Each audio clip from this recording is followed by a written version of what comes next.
Отбасы деген не?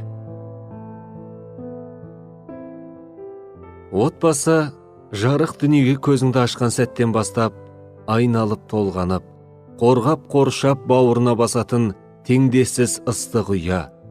Отбасы дүниеге шыр етіп келген сәбидің бірінші рет өзін сенімді сезінетін, жан рахатына бөленетін алғашқы бақыты.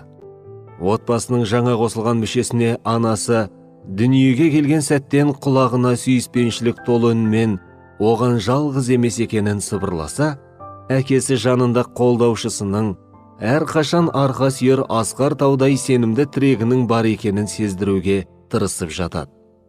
Сәби мына кең дүниені оған жанұясының ашып берген көз арқылы көре бастайды.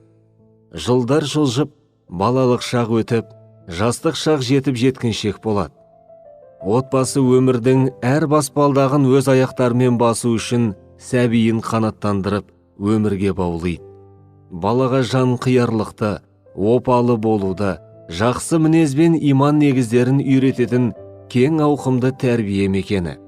Әр адам ұлттық мәдениет, дәстүр және құндылықтарды отбасынан мирас етіп алады. Адам баласы қайғыны да қуанышты да отбасымен бөліседі. Жауапкершілік, әділеттілік және ар-намыстың не екенін отбасында көреді. Адамгершілік сезімдері қалыптасады, алғашқы дағдыларды меңгереді. Осы жерде бала алғаш басына түскен әр түрлі тұрмыс иірімдерінен шығудың жолын іздеп, шама шарқынша одан құтылудың шарасын қарастыруды үйренеді.